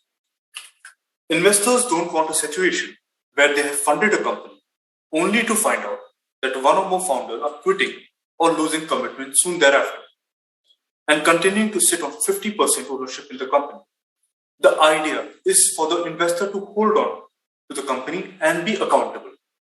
The exit clause is an important and an interesting one. This clause requires the founder to commit to deliver an exit. This can be through an IPO or an M&A deal. If that doesn't happen, this clause would typically require the investor to buy back the shares held by the investor at a price that delivers a guaranteed IRR to the investor.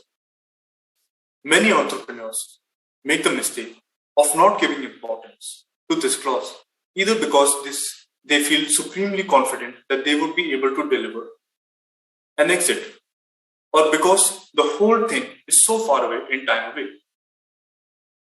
Founders chew on while signing on these clauses when you commit a guaranteed IRR. Remember that it is going to get progressively tougher to deliver the exit that is further away in time. It is much tougher to deliver a 25% IRR in 5 years' time than the investment from 3 years' time from the date of investment. In a term sheet, parties often agree that the founders can sell up to a certain percentage of their holding. There's a lock-in period of 3 to 5 years or 3 to 4 years for the remaining founders' equity. In an early stage startup, founders' ownership is very dynamic. Thus, the VC at the time of investing, when the risk is too high, not only of the venture failing, but also the founder losing the focus of the venture. Investors often put restriction on the founder's ownership. This works somewhat like a stock option plan, when the founders start with a certain percentage stake and the remaining stake of the founder will be released over a specified period on achieving specific milestones. Restriction on transferability are very common in venture capitalist term sheets.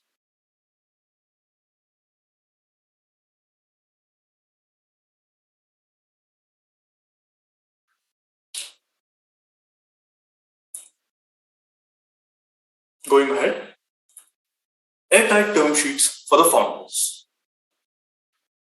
Most times, founders feel that they can draft their own term sheets as there are open source type templates available online. Good counsel doesn't only mean drafting a document that works, but it's about having good quality advice at the table for a founder at the time when they are structuring a deal with the investor. Simply put, founders need legal advice and someone mentoring them. An erroneous liquidation clause can wipe out the value of founder in certain circumstances.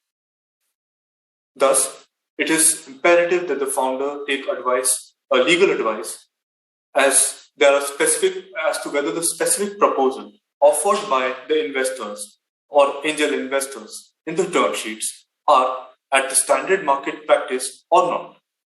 Further, founders often get obsessed about the notion of control and ownership of the company.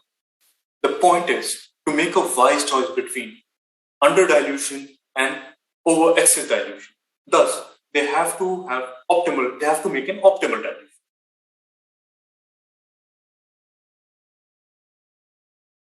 Kindly take a minute to read the same terms.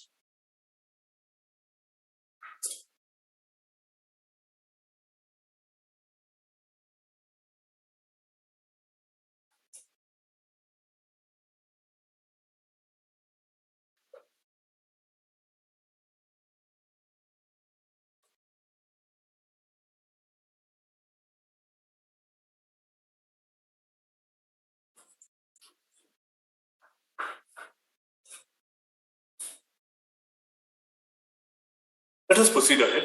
Airtight terms, as we discussed airtight term sheet for founders, let us discuss the same from the perspective of the investor. The airtight term sheets for investors. Sometimes because of their higher position on the food chain, investors often get tempted for overprotection. While I think it is fair to provide investors with multiple layers of protection to address fair risk, it is not fair at all to seek unreasonable or unfair level of economic or other rights in the garb of downside protection. Therefore, there should not be any patent signs of unfairness in the term sheets that they might offer. Successful investors don't bulldoze the founders on deal terms and allow legroom for them to grow. They have to make an effort to explain why these clauses are important and get the buy-in of the founders or to those causes. It's ultimately the meeting of minds and the chlamydia that will take the company towards a growth traction. Once your startup has negotiated and signed back a term sheet with an investor, the process of ensuring that all the legal documents will begin. Several key documents must be drafted, negotiated, finalized before an investor will cut a check for your business. One of those documents is Shareholders agreement. Thus, in the order of how the documents are framed as per the timeline, it will be the founders agreement, and then it will be the term sheet, and which will then once the money is put on the table, then a shareholder agreement will be signed.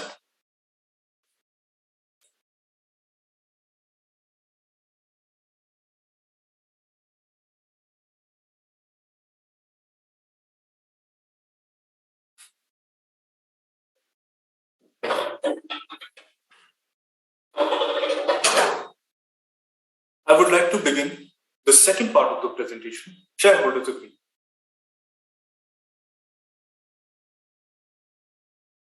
Shareholders agreement outlines the internal management framework of the company to effectively protect the overall interests of the shareholders by setting out their rights and obligations.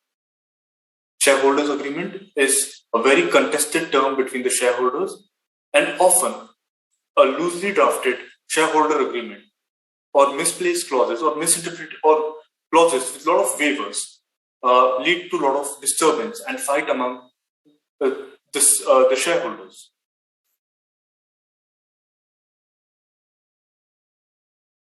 Before we understand and deep dive into the clauses and structure of shareholder agreement, let us understand the legal standing. The Articles of Association, together with Memorandum of Association, comprise the constitutional documents of the company. Thus, along with the company, they bind all the shareholders of the company, and the same has been defined as per Section 10 of the Companies Act 2013. Investors need to be aware that while shareholder agreement provisions keep changing to keep abreast of the change in shareholding or shareholders or the pattern, the said changes are not always reflected in the Articles of Association, which may cloud their better judgment and be their detriment. Let us understand the let us understand the relation between Shareholders Agreement and the Companies Act 2013. The shareholding agreement cannot be contrary to the provisions of the Companies Act. If the same is contrary, it will be deemed to be void. Moving on. For public companies, the clauses of shareholder agreement shall be treated as valid and enforceable as per Section 58.2.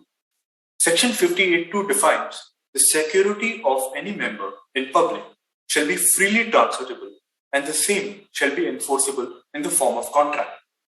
It is important to observe that Section 58.2 is for public companies only and it is silent in respect of the private companies. So long as the clauses for the public companies are not contrary and in compliance with the laws, it will be treated as valid and enforceable. However, for private companies, Section 58.2 is not applicable. Further, in the event the company is not a party to the agreement, the same shall not be enforceable against the company. The clauses of AO shall prevail. In the event company is a party to shareholder agreement, the clauses in shareholder agreement, if not conflicting with articles of association, then shareholder agreement will prevail. Thereby, meaning to say that articles of association will supersede shareholder agreement in all matters. It is important again to understand, as I am reiterating, that the provisions should not be contrary to Companies Act 2013. Articles of Association is a chartered document and is considered as a Bible of the company and shall prevail over any agreement. In order to enforce shareholders' agreement, an endeavor should be made simultaneously to incorporate all changes in Articles of Association which are made in the shareholder agreements. Let us understand the structure of the shareholder agreements. Before we deep dive into all of the relevant clauses, let us understand just the basic layout and the terminologies. Partners to the agreement. So partners are who the partners are, the identity of the partners. Ownership of the shares is defined in terms of the number of shares, the percentage of shares. The third point being background, rationale, and the spirit of this agreement, which basically defines the cooperation between the principal shareholders and the related measures and responsibility. General commitments. Partners to this agreement agree to conduct tasks in the field of the company's business operation. The task can be listed out and bifurcated depending on the roles of each partner. Also, there's a related incentive plan involved, and that can be different for different shareholders depending on their contribution. Proceedings. By default, partners can freely vote in a shareholders meeting. The purpose is to ascertain that the shareholders will be unified, acting as a single group, even in situations where there would be other shareholders in the company than the partners alone.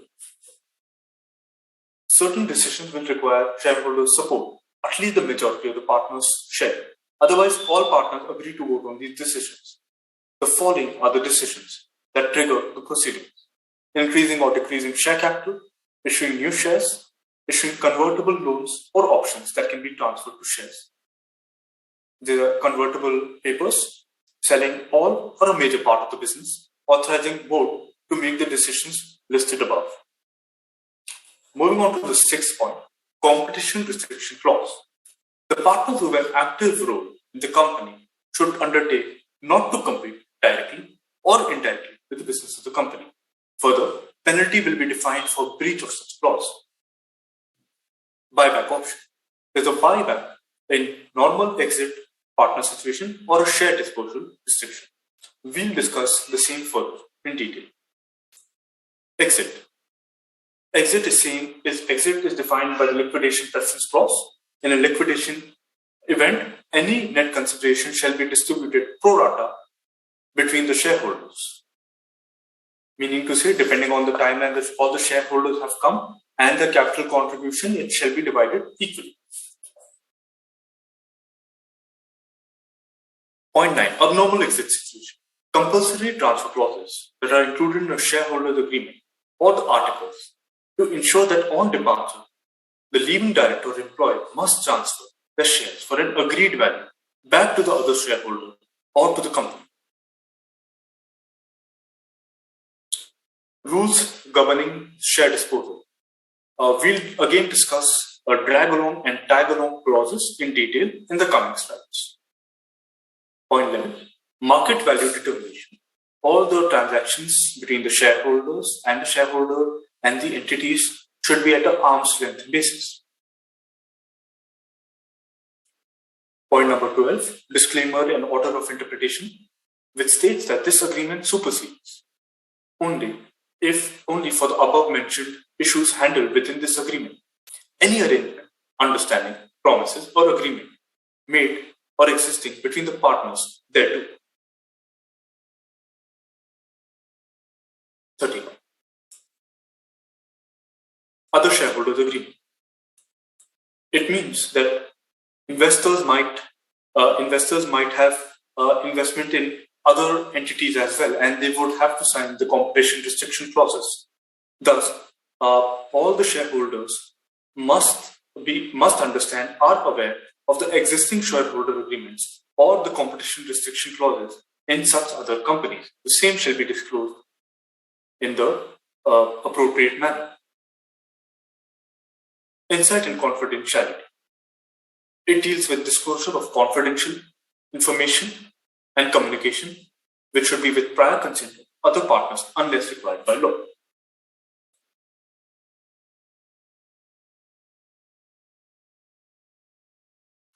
There are other clauses in shareholder agreement.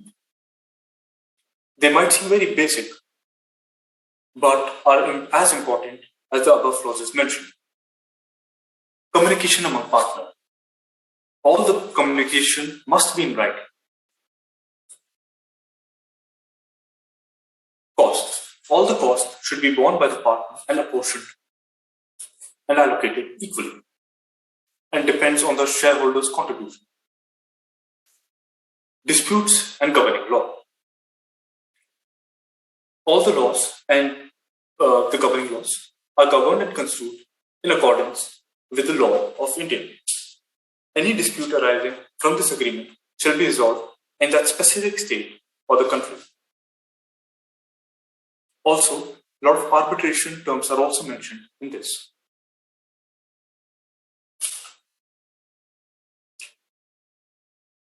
Point number 18. Agreement becomes effective upon signature by all the partners and shall be binding on each partner as long as the partner is the owner of the shares or other equity securities. Point 19.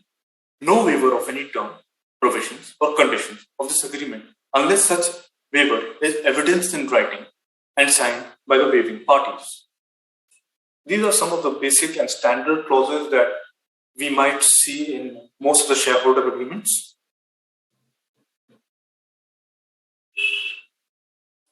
Let us understand that every company is different. Thus, every dispute is distinct.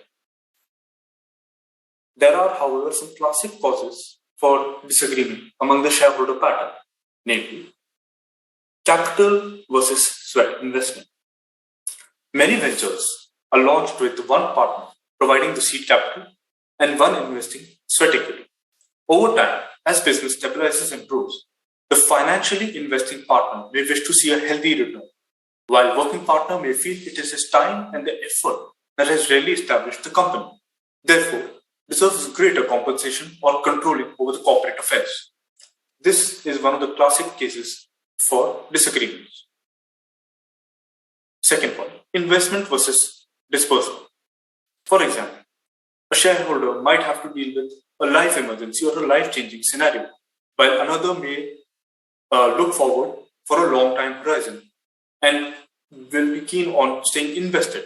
Such factors may impact strategic preferences, retirement or departure. If one partner wishes to depart the venture, but no provisions have been made to buy him out, then he may see no other option but to dismantle the company, even if the other strongly wishes to continue successful operation. The second and third point are more or less the same. Trust breakdown.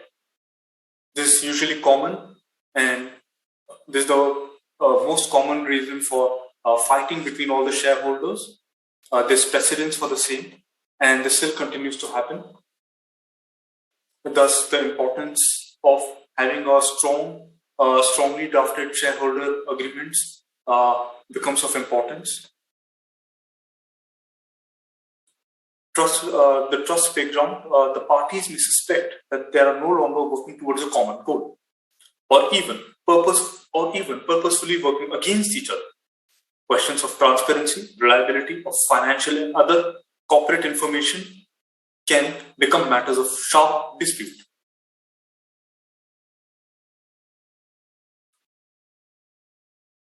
Moving on. Interests of the investors. If an additional round of financing is carried out by the company, are protected through the presence of various clauses in the shareholder agreement executed between the company, investor, and the promoters of the company. Let's discuss the key clauses in the shareholder agreements.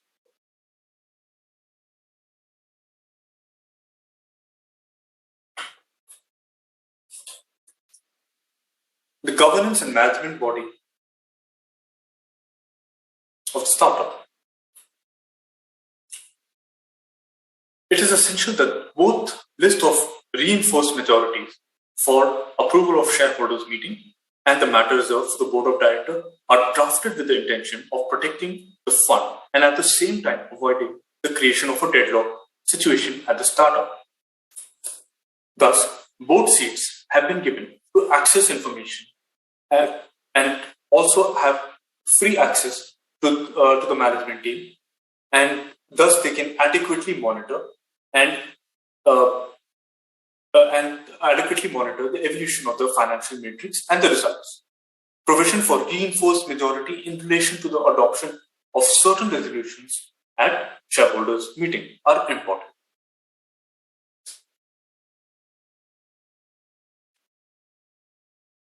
Moving on, restriction on share transferability. The essence that the founders don't sell the shareholders before a specified period and they meet their milestones. Funds usually provide not only the founders may not transfer their shareholding, but also engage in the business and comply with the milestones with the dedication and diligence of a reasonable and a prudent businessman, devoting time and regulates the adoption of necessary measures for the proper management and control of the startup.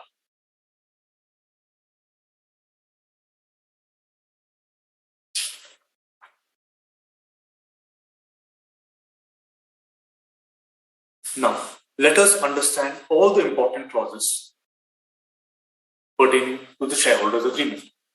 Drag along right and tag along. Drag along right is for the majority investor. It's a provision for the majority investor.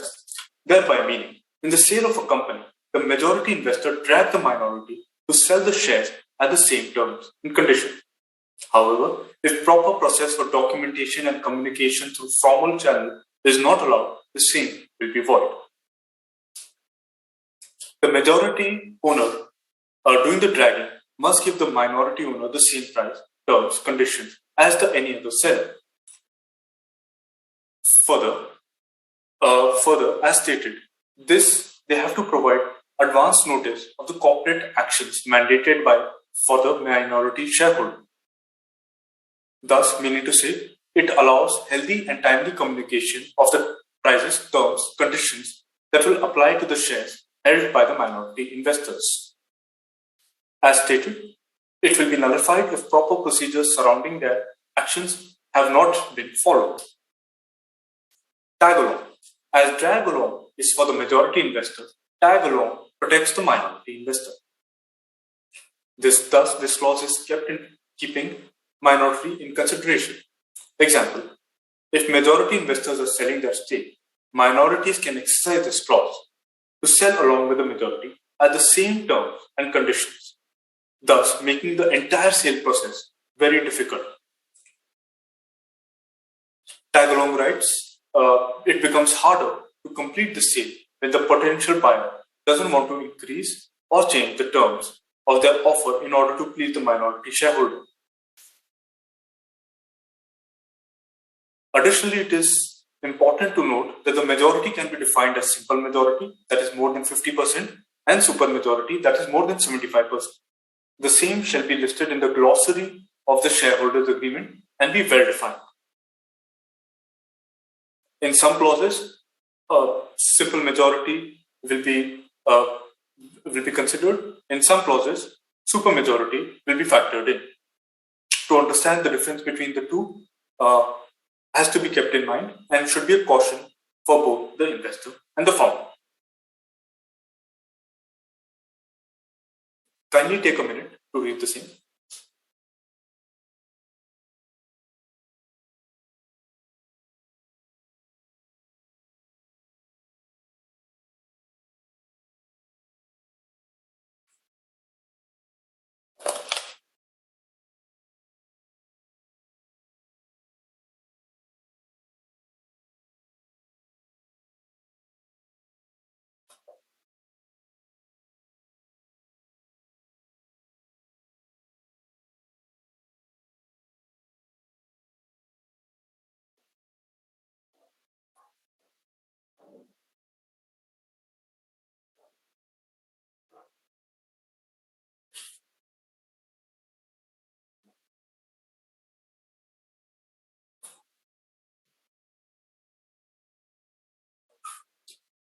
Let us move to the next important clause, anti-dilution clause. Implementation of anti-dilution protection is a very complex process considering the existing laws in India. There are two types of anti-dilution protection: preemptive rights and anti-dilution protection. Let us understand them in detail. Preemptive rights. Preemptive rights are the rights granted to the current shareholders to buy additional shares of the company in future. The shareholder has an option to buy or choice to purchase additional shares in future and not obligatory. Implying preemptive rights give the shareholders opportunity to buy a company's common stock before shares are made available to the public. Thus, they can maintain the same percentage of ownership in the preserving value and voting rights. To understand this better, let us take an example. ABC Private Limited Company has issued 1,000 shares to 5 shareholders, each having 200 shares, giving 20% of the stock ownership. If ABC were to issue 1,000 shares, further 1,000 shares to a new investor, thereby totaling up to 2,000 shares, without preemptive right, the current shareholders will decline and dilute to 10%. That is 200 shares over 2,000 shares. However, with triggering the preemptive rights, the shareholders have the option to purchase 200 additional shares out of the 1,000 new shares issued, so they can maintain 20% stake in their business.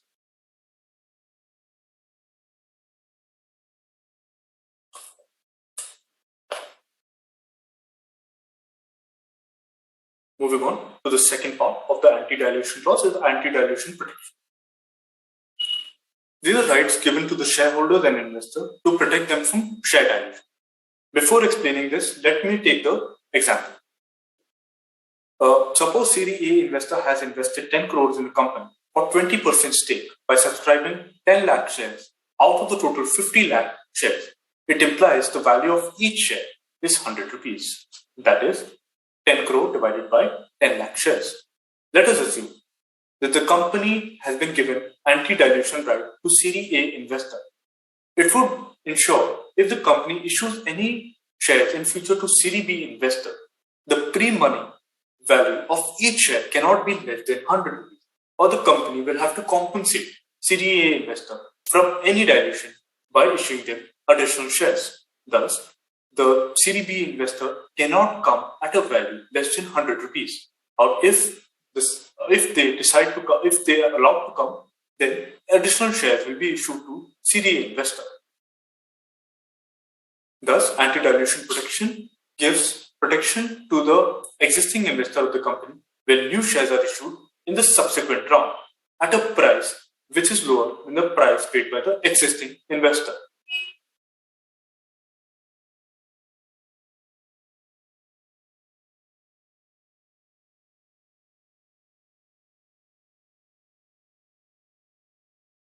Pre-liquidation scenario. This clause is listed in the term sheet as well as is in the shareholder agreement. As mentioned earlier, this clause protects the fund and ensures that if the startup is dissolved, liquidated, or sold to a third party, it will receive at least the initial amount of investment, with preference over to the other shareholders, meaning to say the investor should get their money first before the founder does. It can be structured in a variety of fashions and depends on the agreement between the founder, the investor, or between the different shareholders, and they're flexible to choose any of the scenarios. So it can be a 1x return, a simple 1x return, 1x plus a high IRR, or 2x return, or a 2x plus a higher IRR.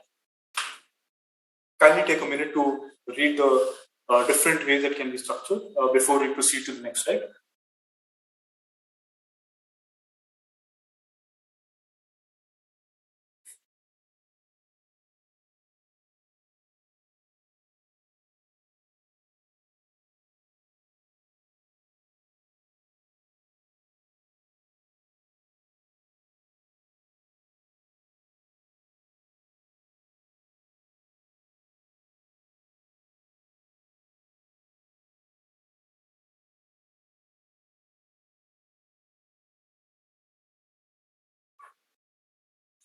I hope you've all read it. And moving ahead, rights of first refusal. Before I explain this terminology and again an important clause, let me give you a real life case study. Minority shareholders, Shapurji, Palunji, are the minority shareholders in Tata Sons. They have a 18.79% shareholding at Tata Sons with them. Shapurji and Palunji tried to pledge their shares in Tata Sons to raise funds to address their financial situations. Thus, they had to approach the Tata Sons board before they could do that. Tata Sons enforced the right of first refusal clause, which makes that clear that Tata Sons had ball in that court. This balls in the court. The same was also confirmed by the Supreme Court through its judgment as well. So, right for first refusal is essentially a contractual entitlement of a party to enter into a business transaction with a counterparty, that is, with a counterparty to the contract in the same contract, with such counterparty is desirous of executing with a third party. Shapurji Palunji wanted to pledge their shares to a third party, but they had to take approval from Tata Sons board. Tata Sons board declined the same, and they were challenged in the court, and Supreme Court ruled in favor of Tata Sons using clause Articles 75 of the Articles of Association and right of first refusal clause. Thus, right of first refusal clause ensures that shareholders in a private company can acquire shares of the other shareholders who's willing to sell his shares before he can offer those shares to an outsider. That is, they have to offer shares to Tata Sons board before Shapurji Palunji can decide to sell to a third party.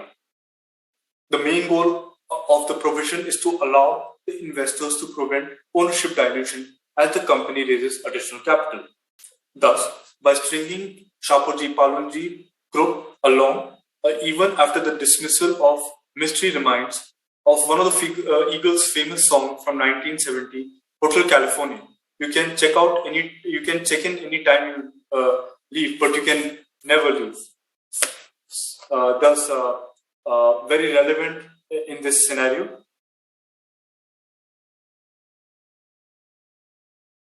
Moving on to the other important clause, deadlock provision. Disagreements are very common and may happen as a result of different mission, vision, or investment ideas, which leads to a deadlock situation, and it can be damaging and deteriorating to the operations of the business. There are a lot of deadlock provisions that are in Exhibit A, and there are pros and cons of each of these methods. Shareholders should carefully consider which deadlock situation that they should incorporate in the shareholder agreement. The same should be agreed upfront at the drafting of shareholder agreement about how any deadlock situation will be resolved. Shareholder may even get creative and come up with hybrid mechanism or modify a mechanism that they agree that best manages any future impasse between both of them. As these are the important clauses that everyone should pay attention while drafting the shareholder agreement, and important to seek legal counsel, as all these provisions and clauses have different meaning, and they might even have waivers, thus leading to deadlock situations and triggering of different clauses, which might not be in the best interest of the company. So the purpose, to sum it up, the purpose of and the essential purpose of shareholder agreement is to make provision for proper and effective internal management of the company. It can visualize the best interests of the company on diverse issues and can also find different ways, not only for the best interests of the shareholders, but also for the company. It's like a navigation tool when on a trigger event. So there's a famous quote by Henry Ford that remains relevant in the context of shareholder agreement. Coming together is a beginning. Staying together is progress, and working together is success. Thus, a properly drafted shareholder agreement is one of the key ingredients for success. It binds all the shareholders, the company, together to achieve their common objectives.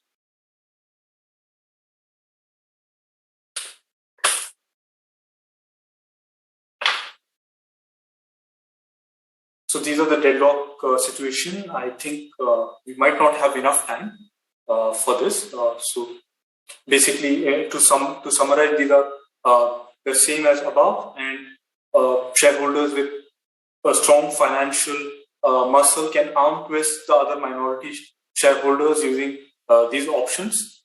There are different deadlock provisions, and most of them are triggered. Most of them are triggered when there is no achievement of common terms by all the shareholders. This kind of a mechanism of loss is all, as it will result of demise of the company, otherwise financially sound. So thank you for your time, and I hope you learned something new. I would. If you have any questions, I'll be happy to take them.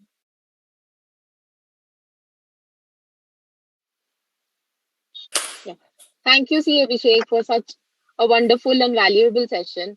We have two queries with us. Query number one is, as far as legality is concerned, in the case of private limited company, is it enforceable only if the private company in its corporate status is also a partner to the agreement? Such a provision is not required in public company. Please confirm and clarify. So can you repeat the last part of the question? I was not able to hear that. I'll repeat the whole question again. Sure. As far as legality is concerned, in case of private limited company, is it enforceable only if the private company in its corporate status is also a partner to the agreement? Such a provision is not required in public company. Please confirm and clarify the same. Thank you for the question, and it's a very relevant question. So, the shareholder agreement is essentially an internal document. It's an internal framework, and for the guidance of all the investors. So, keeping understanding the legal standing of what you mentioned, the same is enforceable in private limited company and public limited company, and have to be drafted in both cases. However, as per Section 58(2), which is silent on private limited company, but opines for public limited, that any member in the public shall freely transfer the security and should be enforceable in the form of contract. In case of a private limited company, all the clauses of the shareholding agreement should not be contrary to the constitutional documents of the company for which it has been framed, articles of association or memorandum of association. As long as they are not contrary, shareholding agreement will be enforceable and valid. Right. Thank you. We have another query with us. Can we get this sample term sheet and shareholders agreement, or if there is any book which we can refer for drafting the agreements? Thank you for the question. And rather than using open Google open cases from the website, the best way to probably understand the terms, legalities, and understand the structure will be going through the startup website of Government of India. You will get the structure of the term sheet, structure of the shareholding agreement, along with the key clauses. But it is pertinent that that legal counsel should be considered post the initial draft and before it is finalized, as there are some terms which might have some caveats and may provide a contradictory opinion or based on some events. Thus, it is important to take legal advice. Yeah, right. Thank you so much, Abhishek. Your session was very, very informative, and you have explained us this complex topic in a very good and informative, best manner. Thank you, ma'am. Now, Happy to know. Now I would conclude this session, and thanks C. Abhishek and C. Disha once again for this information and valuable session.